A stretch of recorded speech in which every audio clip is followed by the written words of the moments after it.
So, welcome to Success on Fast Forward. Today, I have the beautiful Juliana and Nelson, all the way from Atlanta, Georgia.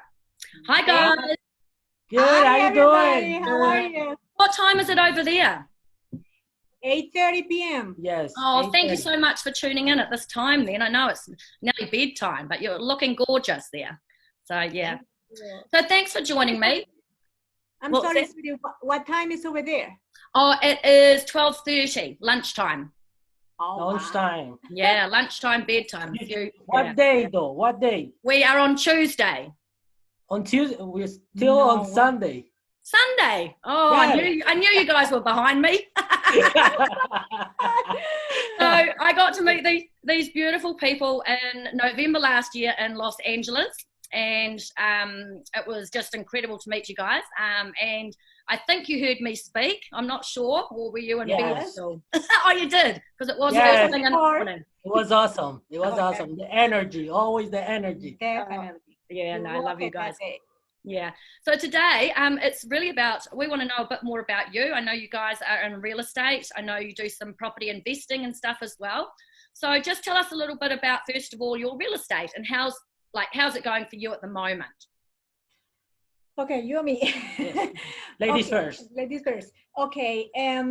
Now with all this, what is happening right now, of course, we are taking it a little bit more slowly because we're trying to, be safe with our families and all the families that we're helping to buy the house or to sell their house. Everybody is a little bit, nervous and confused about all the information that, all the news that they receive, and they are calling us and say, what's going to happen? I'm going to be able to sell the house. I'm going to, what do you think if I can let people come into my house? So a lot of anxious people out there at the moment, aren't they? Yeah. But prior to that, so you're your own real estate, and do you have your own, you work as your own company? Yes, we do. We are like, we work for, our broker is Keller Williams, but we have our own We created, like inside the Keller Williams company, you are allowed to create your own company. Right. Team. Yes. Mm-hmm. Yeah. So you list and sell properties, you guys? Yes. We do listing, we sell property, we help buyers, sellers, and also we invest. Right. Yeah, we'll come to the investment bit in a moment. I just want to ask, so prior to this all happening with the COVID, how was real estate going for you guys? Like how many sort of listings and sales were you doing a month? Okay, this is what is happening right now. For the last month, actually, personally, we are in homes since March 13, right? Because that was the last day that the kids went to school. Right. Then we are forced to stay in home, but that is okay because we need to be safe. Yeah. After that week, the following week, it was a lot of confusion because everybody what to do. Everything changed. Okay, so let's take a step back. Okay, so before March the 13th, so the end of last year and the beginning of this year, how was real estate looking for you guys? It was good and great. Actually, this is my my year and a half. I'm going to turn to my half year. Yeah. I'm not gonna say that new because it's already past a year. But in the first years for me, it was a process, of course. Process learning. I was shadowing one of the biggest agents here in Atlanta, and he was like kind of my mentor and helped me a lot to learn about the business. Right. I have the opportunity in that first year to sell with him 21 deals. 21 deals. Yeah, that's pretty good. Your first year. Yeah, well done. Yeah. And I it was more than money. It was the learning part that I was doing. And you have to establish yourself when you're first in real estate. It's all learning about scripts and processes, negotiations, objections, all the things I've been talking about. And because if you don't have a stable base moving forward. Mm-hmm. Yeah, exactly. Then we met JT Fox, like you. Yeah. And we met in November back in Los Angeles. And after that time, I have a lot of connections and people that we met over there, and we have meetings with them, and following our coaching program. And it helped us a lot in this year, because one of the biggest things and one of our bigger concern in my case personally, it was how I'm going to integrate the English and Hispanic clients for me. I remember having a conversation about that. Yes, remember that? It's because for us, our niche, how we see it, is that, of course, we are Hispanic. We're going to help the Hispanic people. And I said, one of the things that we learned is that we can just target one target. Yes, and I think in November when we had those conversations, at the JT Fox, one of the biggest things was with that, around that, and it was like, you can target that. They're a small market, and that is absolutely great because you converse and you can do that. But in real estate, if you want to succeed, you have to look at the bigger picture and how you're going to service the whole community. That would be correct? Yeah. Yes, especially when... It only took 2 days, though, to discuss that. Especially when you said high goals, like in our market center, we have like top achievers, people that sell over 100 houses. So that's why we wanted to be there around people, top achievers. So our goal for this year was 100 houses. Yep. But the mistake we were making was that we were targeting one specific group of people. Yeah. So we were never gonna get to that. No, you weren't.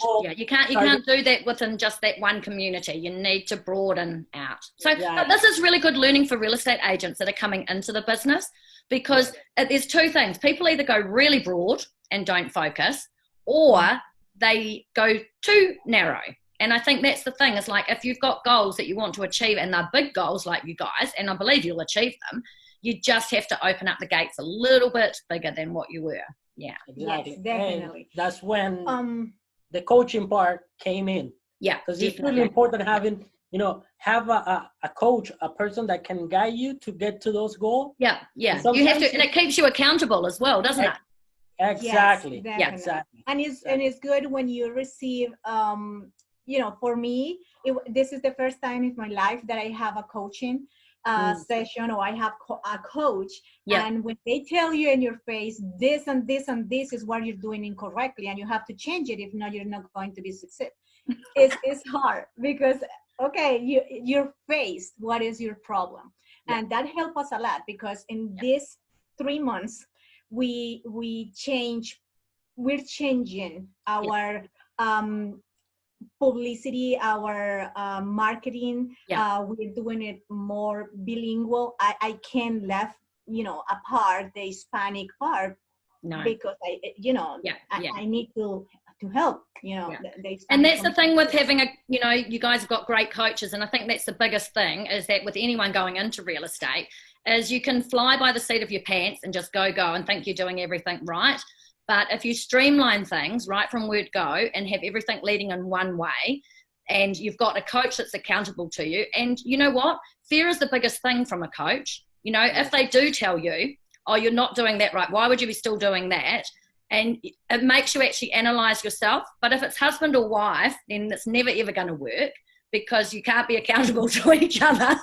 It's hard. It's hard. Yeah. It's always, it's that outsider that's looking into your business and going, well, actually, this is what you need to be doing to be able to get those results. And, well done on doing that earlier on in the piece, because a lot of people are 5-10 years down the road in their real estate career, and they've never taken that jump to do that. But you guys are really goal focused, which is great.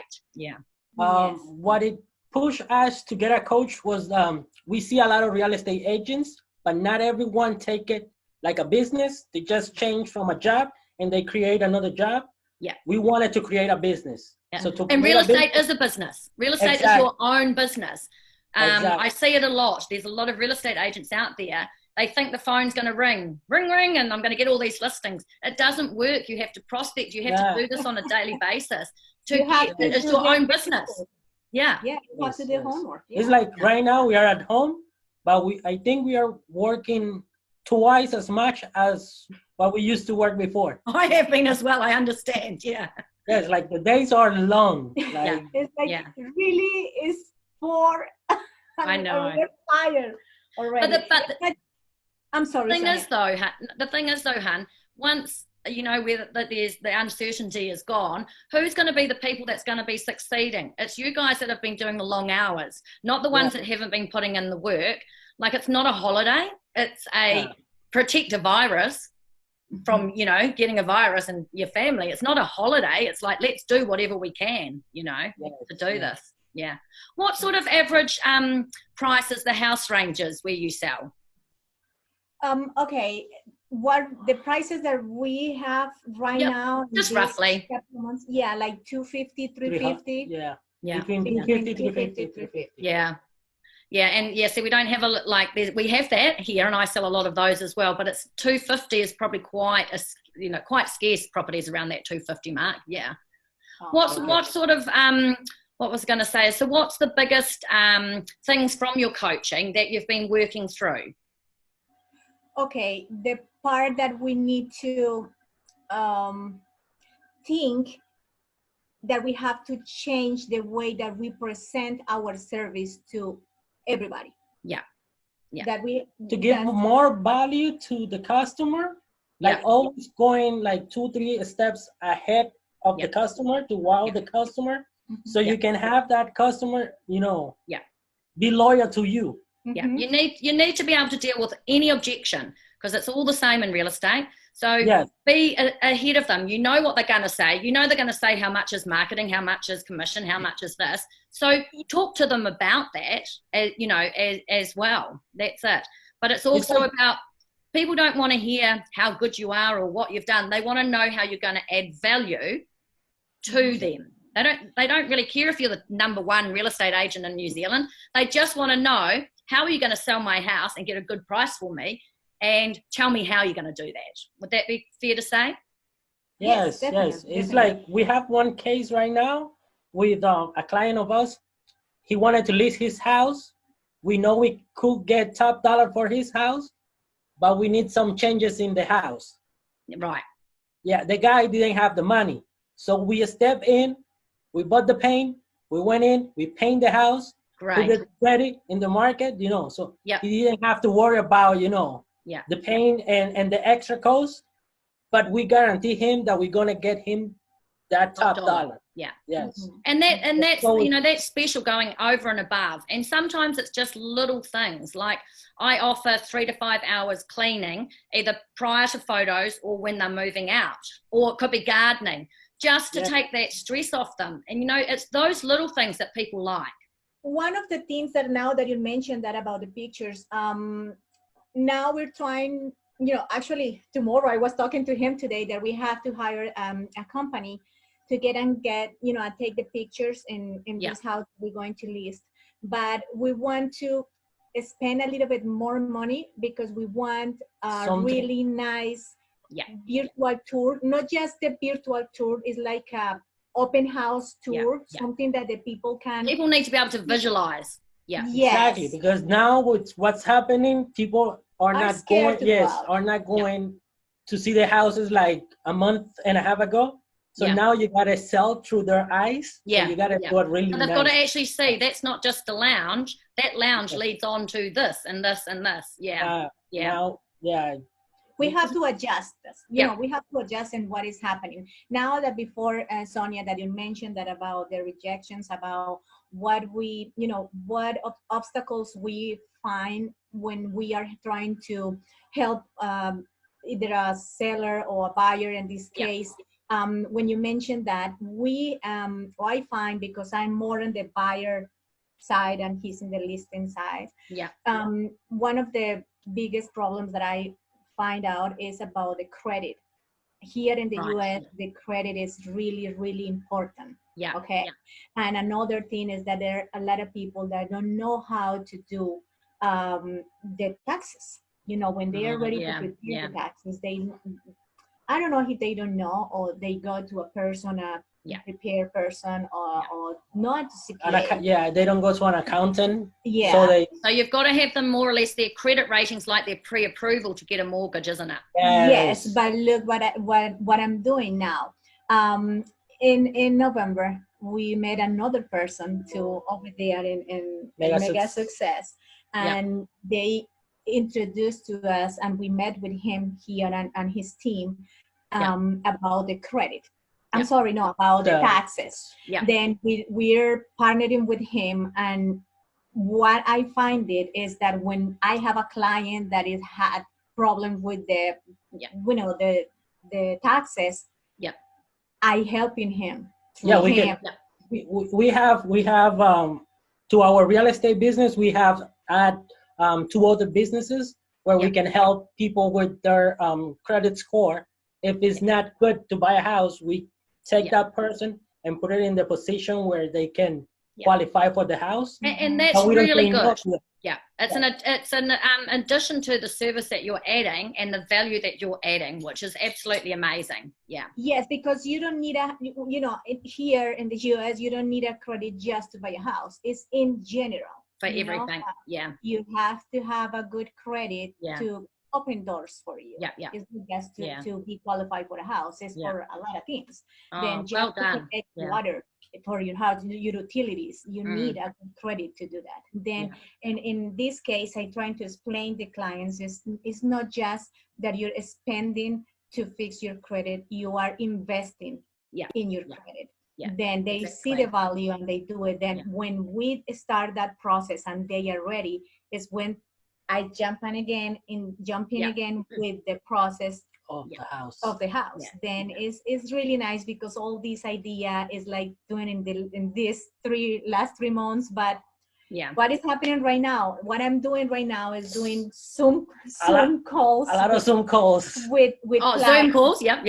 Yeah, we're doing some even I don't know in New Zealand how you guys are doing with the closings. We're not allowed.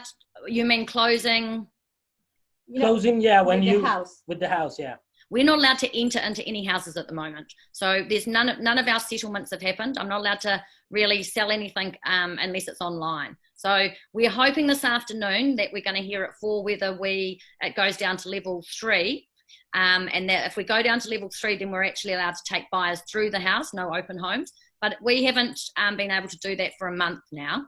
So real estate really has sort of been on hold. I mean, I'm still working on offers of sections and having buyer inquiries.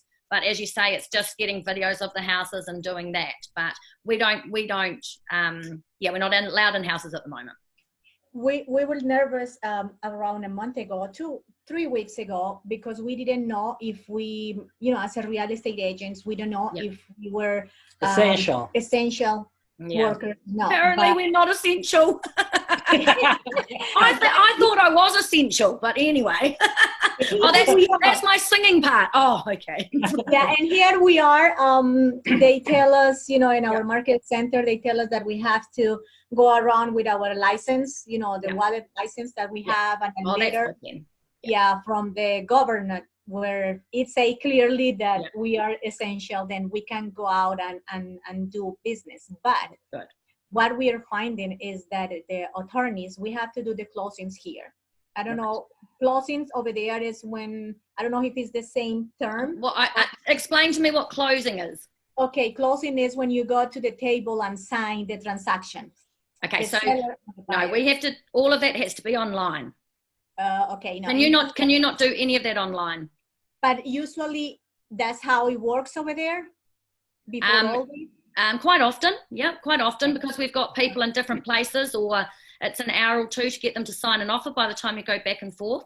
So often we will look to email it through to them, they'll sign it, we'll send it back, we'll negotiate and then send it back again. So I personally do quite a bit of that anyway, rather than in front of the people. It might be a phone call, it might be video call or whatever. So I've probably been doing a lot of that prior. Yeah, but Sonia, I'm saying the day of, the day when you give the keys to the settlement day, we call that. That's okay. We call it closing day. Sorry. It's closing time. We say, we have a closing today. Yeah. No, we're not allowed to do any settlements at the moment. So and if we go down a level this week, then we're allowed to in 2 weeks' time, but not at the moment. Okay. Okay, because let me explain you how we're doing it here. Yeah. Usually the transaction is done in an attorney's office. You know, correct. seller and buyer is in the same table with the attorney and with the agents. Oh, okay. Yep. This is not anymore. Okay. Yeah. 3 weeks ago, 3 weeks ago. 3 weeks ago, we received instructions that the closing are going to be in a parking lot outside. Yes. Outside of the attorney's office. Yeah. And they give us instructions that, the 6 feet distance, the social distance, that the sellers and buyers cannot go out of the car. They have to stay inside the car. Agents have to be outside the car. And it's funny because in my case, I was translating to my clients. My clients were the buyers. Then the attorney was in one side of the car with the papers, handing the papers, and I was in the other side of the car, translating for my clients what they were signing. Right. Then they sign and they get in, and the attorney finished the transaction. Coming back with the key and say, okay, everything is done, funding is ready. That was 3 weeks ago. Yeah. Last week, the attorney said there is no more closing in the parking lot. We have to send everything through mail. Yeah, every week is something. You have to stand where? Yeah, send it through mail. Oh, right. Okay. Then she sent the package to the buyer through mail. Yeah. Then, sorry, to the seller. Mm-hmm. But when they receive the envelope with the documents, like through post. Yes. Oh my gosh. When they receive it, they have to have a Zoom call with the attorney, and she have to see the person signing, putting the documents in the envelope, closing it, and then they can take it to the post office and send it back again. New Zealand, the post takes so long. Gosh, that would never happen. It would take weeks. In here, we can pay overnight, and they can receive it at the following day. Yeah, so can we, but it doesn't mean it happens. But now let me show you what happened to my client. Buy it again. The lady, my client, don't know what Zoom is. She said, "What is that? I don't know how to do this." It was a lady, and she don't know how to do it. And I was trying and explain with my computer the day before how she can do it, and it was impossible for me to do it. I have to talk to the attorney and say, look, my client is not going to be able to do the Zoom call. I have to go and be close to her and help her.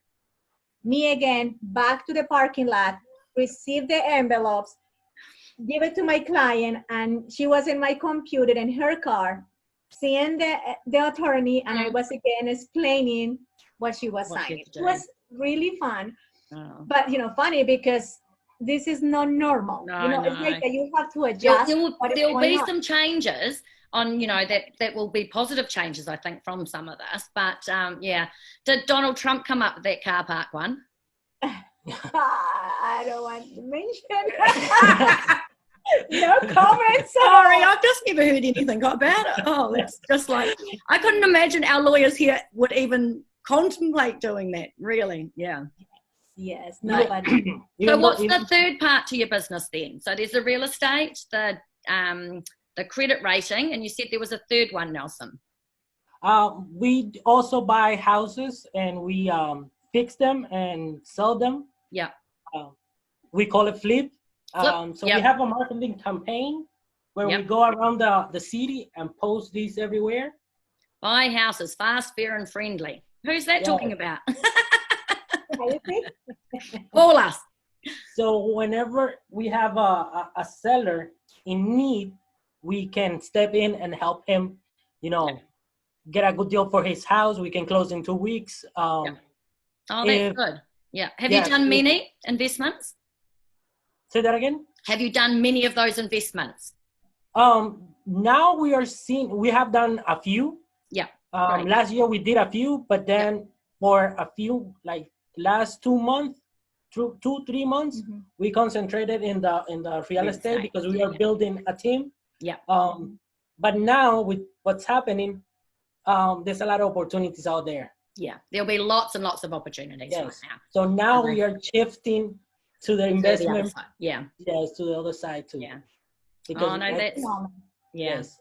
So one side once I slow down, you gotta, Yeah. you gotta be able And to I think shift. that's the biggest thing, isn't it? Cash is king, as JT says. So it's all about working out where those opportunities are and getting in there and taking them and changing focus sometimes, because it is what it is. I mean, as I say, Yes. we haven't been able to sell houses for, 4 weeks. So I've been doing other things. So, you have to, otherwise, yeah. But we're ready to go. I'm ready to go to get those bargains. Right, yeah. So if you were starting out in real estate again, what would be one of the biggest things or advice that you would give to people? Me first Yes. again? Yeah, you go first. Okay. You know what? It's hard in this moment because we have to think and there is a lot of people there thinking, and even if they have the money, they're thinking, okay, I'm gonna spend it, not spend it. This is a good moment to sell it. I think right now we have to just give the information, pass out the information, trying to explain what is going on, what is happening, and just encourage them to invest the money. If I was gonna start again,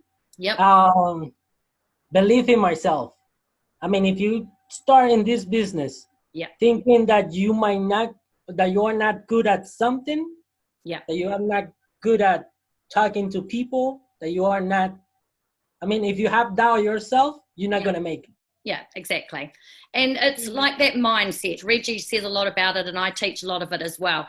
If your mindset isn't in the right place, then how are you going to, if you don't believe in yourself and think you're good at something, how is somebody else going to believe that you're good at something, And, they talk about fake it till you make it, because when you first start out, it is hard to know everything and that. So you're on show. Yep.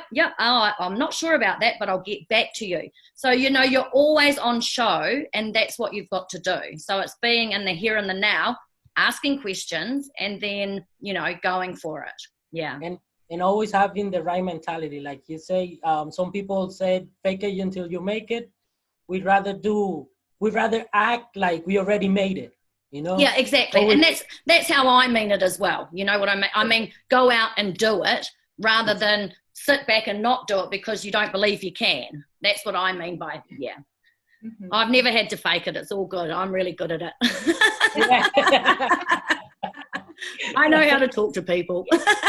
No, I've had hard times as well in real estate, and it is, you just learn, and, you script, you learn, and as you say, coaches, be accountable with, all your coaches and things like that. So all good, guys. Well, thank you so much for tuning in.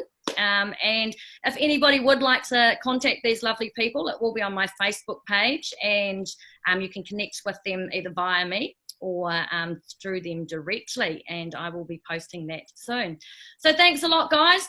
Au revoir. Thank you, Sonia. It was nice talking to you. Thank you very much. Thank you. Bye. Nice to see you again, okay? Bye.